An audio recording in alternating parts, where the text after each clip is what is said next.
Try ಮಾಡಿ ಆಚಿ chicken masala. Israel Iran ಯುದ್ಧ, ಕರುನಾಡಿನಲ್ಲಿ ಗ್ಯಾಸ್ನ ಅಭಾವ ಹೆಚ್ಚಾಗಿದೆ. ಹೌದು, ವಾಣಿಜ್ಯ ಬಳಕೆಯ ಗ್ಯಾಸ್ಗೆ ಅಂದರೆ ಸಿಲಿಂಡರ್ಗೆ ಸಂಬಂಧಪಟ್ಟಂತೆ ಬಹಳಷ್ಟು ಅಭಾವ ಸೃಷ್ಟಿಯಾಗಿರುವುದರಿಂದಾಗಿ ಬಹುತೇಕ ಹೋಟೆಲ್ಗಳು, ಪಿಜಿಗಳು ತತ್ತರಿಸಿ ಹೋಗಿದ್ದಾವೆ. ಹೌದು, ರಾಜ್ಯದಲ್ಲಿ ಈ ಸಿಲಿಂಡರ್ ಸಪ್ಲೈಯಿಂದ ಆಗ್ತಿರುವಂತಹ ಒಂದಷ್ಟು ಸಮಸ್ಯೆಗಳನ್ನು ನಾವು ನೋಡ್ತಾ ಹೋಗೋದಾದರೆ ಕೇವಲ ನಗರ ಪ್ರದೇಶ ಅಲ್ಲ ಅಥವಾ ಬೆಂಗಳೂರಲ್ಲ, ರಾಜ್ಯದಲ್ಲಿ ಬಹುತೇಕ ಕಡೆ ಇದೇ ಸಮಸ್ಯೆ ಇದೆ. ಹೌದು, ರಾಜ್ಯದಲ್ಲಿ ಹೋಟೆಲ್ ಬಂದಾಗುವಂತಹ ಪರಿಸ್ಥಿತಿ ನಿರ್ಮಾಣವಾಗಿದೆ. ಆಹಾರ ಸಮಸ್ಯೆ ತೀವ್ರವಾಗಿ ಇಲ್ಲಿ ಬಹಳಷ್ಟು ಸಮಸ್ಯೆ ಎದುರಾಗಿದೆ.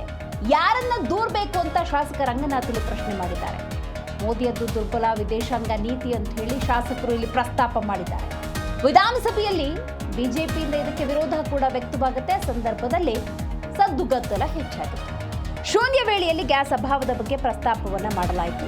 ರಾಜ್ಯದಲ್ಲಿ ಹೋಟೆಲ್ ಬಂದಾಗುವಂತಹ ಪರಿಸ್ಥಿತಿ ನಿರ್ಮಾಣವಾಗಿದೆ. ಆಹಾರ ತೀವ್ರ ಸಮಸ್ಯೆಯನ್ನು ಎದುರಿಸ್ತಾ ಇರುವಂತಹ ಸನ್ನಿವೇಶ ನಿರ್ಮಾಣವಾಗಿದೆ.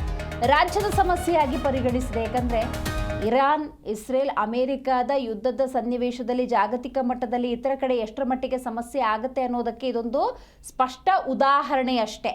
ಅಂಥದ್ದೇ ಒಂದು ಪರಿಸ್ಥಿತಿಯನ್ನು ನೀವಿಲ್ಲಿ ಗಮನಿಸಬಹುದು. ಈಗ ಬೆಂಗಳೂರು ನಗರ ಪ್ರದೇಶ ಅಲ್ಲ, ಇನ್ನು ಗ್ರಾಮೀಣ ಭಾಗದಲ್ಲೂ ಕೂಡ ಬಹಳಷ್ಟು ಸಮಸ್ಯೆ ಆಗುವಂತಹ ಸಾಧ್ಯತೆ ಇರುತ್ತೆ. ಜಿಲ್ಲಾವಾರು ನೀವು ಹೋಟೆಲ್ಗಳನ್ನು ಗಮನಿಸಿದ್ರು ಕೂಡ ಅಲ್ಲೂ ಕೂಡ ಬಹಳಷ್ಟು ಸಮಸ್ಯೆ ಆಗ್ತಾ ಇದೆ. ಇದಕ್ಕೆ ಸಂಬಂಧಪಟ್ಟಂತೆ ಇವತ್ತು ಸದನದಲ್ಲಿ ರಂಗನಾಥ್ ಅವರು ಪ್ರಶ್ನೆಯನ್ನೆತ್ತಿದ್ದಾರೆ. ಮಾತ್ರವಲ್ಲ, ಶೂನ್ಯ ವೇಳೆಯಲ್ಲಿ ಮಾತಾಡುವ ಸಂದರ್ಭದಲ್ಲಿ ನರೇಂದ್ರ ಮೋದಿಯದ್ದು ದುರ್ಬಲ ವಿದೇಶಾಂಗ ನೀತಿ ಅಂತ ಉಲ್ಲೇಖ ಮಾಡಿದ್ದಾರೆ.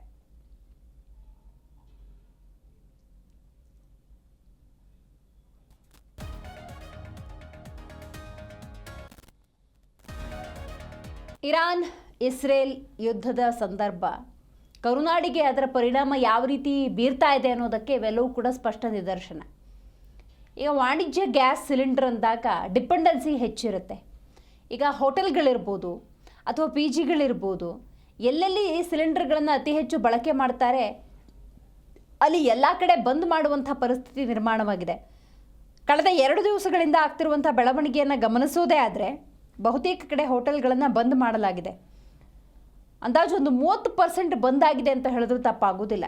ಬಟ್ ಇಲ್ಲಿ ಕೇಂದ್ರ ಸರ್ಕಾರ ಹೆಚ್ಚು ಕಮ್ಮಿ 2 ತಿಂಗಳವರೆಗೂ ಕೂಡ ಯಾವುದೇ ರೀತಿಯ ತೊಂದರೆ ಆಗದಂತೆ ಸ್ಟಾಕನ್ನು ನಾವು ಇಟ್ಕೊಂಡಿದ್ದೀವಿ ಅಂದರೂ ಕೂಡ ಈ ಅಭಾವ ಯಾಕೆ ಸೃಷ್ಟಿಯಾಗ್ತಿದೆ ಅನ್ನೋದನ್ನು ಕೇಂದ್ರ ಸರ್ಕಾರ ಸರಿಯಾದ ರೀತಿಯಲ್ಲಿ ಉತ್ತರವನ್ನು ಕೊಡಬೇಕಾಗತ್ತೆ. ಸೊ ಇದನ್ನೇ ಇವತ್ತು ಶೂನ್ಯ ವೇಳೆಯಲ್ಲಿ ಶಾಸಕ ರಂಗನಾಥ್ ಪ್ರಸ್ತಾಪ ಮಾಡಿ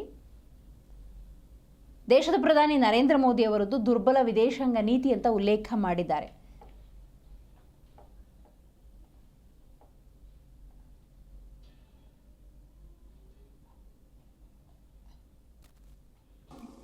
ಯಾವ ರೀತಿ ಗಾಯಕ್ಕೆ ಉಪ್ಪು ಹಾಕದಂಗೆ 60 ರೂಪಾಯಿ ಹೆಚ್ಚಿಗೆ ಮಾಡಿದ್ರು. ಅದಲ್ಲದೆ ಇವತ್ತು ನೀವು ಆಚೆ ದಿನಬಳಕೆಗೆ 15 ದಿನ 3 ತಿಂಗಳು ಏನೋ ಅಡ್ವಾನ್ಸ್ ಇತ್ತು. ಈಗ 900 ರೂಪಾಯಿ ಇರೋದು 1800 ರೂಪಾಯಿಗೆ ಬೆಲೆನ ಕೊಟ್ಟು ತೆಗೆದುಕೊಳ್ಳುವಂತ ಸಂದರ್ಭನ ದಿನಬಳಕೆಗೆ ಮಾಡಿದ್ರಲ್ಲ. ರೆಸ್ಟೋರೆಂಟ್ ಅವರು 2000 ರೂಪಾಯಿದು 4000 ರೂಪಾಯಿಗೆ ಆಗಿರೋದು ಕೂತ್ಕೊಳ್ಳಿಗೆ ನೀವು. ಇದು ಮೋದಿ ಗವರ್ಮೆಂಟ್ ಅವರ ದುರ್ಬಲದ ವಿದೇಶಾಂಗ ನೀತಿ ಅಂತ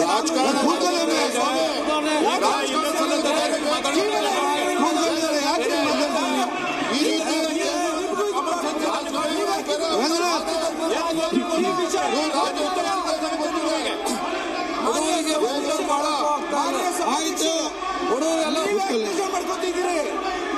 ನೀವ್ಯಾಕೆ ಬೇಜಾರು ಮಾಡ್ಕೊತಿದ್ದೀರಿ? ಇವತ್ತು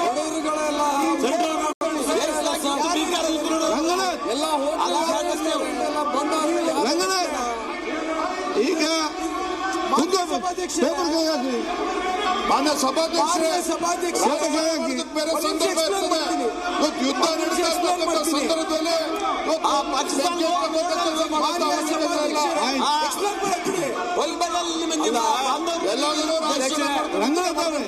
ಅಧ್ಯಕ್ಷರೇ, ನಮ್ಮ ಕಾಂಗ್ರೆಸ್ ಸ್ಟ್ರೈಕ್ ಮಾಡಿದ್ರೆ ಅದಕ್ಕೆ ಮೂರ್ಖರು ಅಂತ ಕಾಂಗ್ರೆಸ್ ಸ್ಟ್ರೈಕ್ ಮಾಡಿದ್ರೆ ಸಚಿವರು ಉತ್ತರ ಕೊಡ್ತಾರೆ. ಆಯ್ತು, ಸಚಿವರು ಉತ್ತರ ಕೊಡ್ತಾರೆ. ಗೋಪಾಲಕೃಷ್ಣ ಅವರು ಮಾತಾಡಿ ಸರ್ ಕೂತ್ಕೊಳ್ಳಿ. ನೋಡಿ ಜೀರೋ ಅವರಲ್ಲಿ ಮಾತಾಡಿ ಸಿಂಹದಲ್ಲಿ ಮಾತಾಡಿ ಮಂತ್ರಿ ಉತ್ತರ ಕೊಡ್ತಾರೆ. ಮಂತ್ರಿಗಳು ಉತ್ತರ ಕೊಡ್ತಾರೆ ಅದಕ್ಕೆ.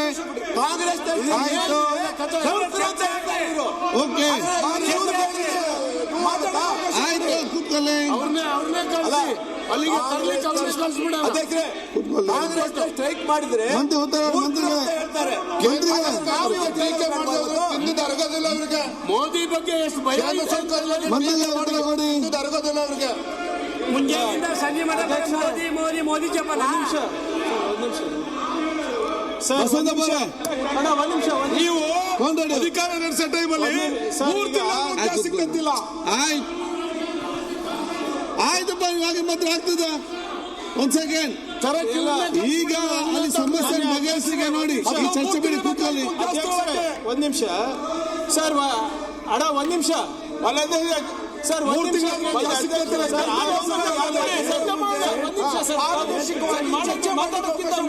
ಮುನಿಯಪ್ಪ ಸಾಹೇಬ್ರೆ ಒಂದ್ ನಿಮಿಷ ಕೂತ್ಕೊಳ್ಳಿ ಸರ್ ಮಾತಾಡ್ತೀನಿ. ಅಧ್ಯಕ್ಷರ ಮಂತ್ರಿ ರಾಜಕಾರಣ ಮಾತಾಡೋದು ಬೇರೆ ಅವಕಾಶ ಇದೆ.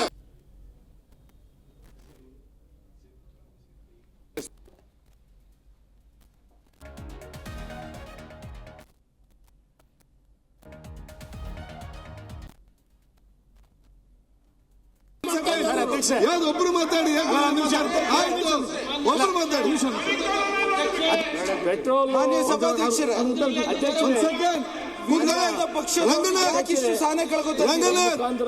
ಕೂತ್ಕೊಳ್ಳಿ. ಸದನದ ಒಂದ್ ಸೆಕೆಂಡ್ ಮಾನ್ಯ ಸಭಾಧ್ಯಕ್ಷರೇ ಅಧ್ಯಕ್ಷರೇ ಒಂದ್ ಸೆಕೆಂಡ್ ವಿಶ್ವನಾಥ್ ಕೊಡ್ತಾನೆ ಅಕ್ಕಲ್ ಮಾಡೋರ್ದು ಮುಂದೆ ಆಗ್ತಾರೆ. ಮುಖ್ಯಮಂತ್ರಿ ಮಾತಾಡಿದ ಕೂತ್ಕೊಳ್ಳಿ. ಜನ ಕೂತ್ಕೊಳ್ಳಿ ನಾವು ಮಾಡ್ತೇವೆ. ಆಯ್ತಪ್ಪ ಮುಖ್ಯಮಂತ್ರಿ ಕೂತ್ಕೊಳ್ಳಿ. ಆಯ್ತು ಇಲ್ಲಿ ಒಂದ್ ಸೆಕೆಂಡ್ ಕೂತ್ಕೊಳ್ಳಿ. ಈಗ ಮಾನ್ಯ ಅಧ್ಯಕ್ಷರೇ ಗ್ಯಾಸ್ ಬಗ್ಗೆ ಮಾತಾಡ್ತಾ ಇದ್ದಾರೆ. ಇದು ಶೂನ್ಯ ವೇಳೆಯಲ್ಲಿ ಪ್ರಸ್ತಾಪ ಮಾಡಿರ್ತಕ್ಕಂಥದ್ದು.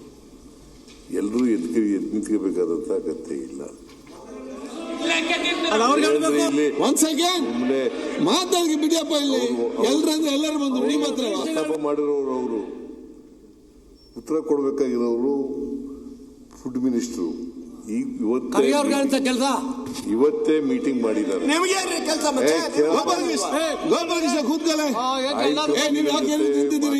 ಇವತ್ತು ಚರ್ಚೆ ಮಾಡಿದ್ದಾರೆ.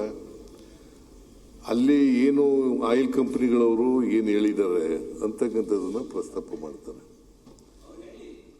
ಅವರು ಅದನ್ನ ಕೇಳಕ್ಕೆ ನಿಮಗೆ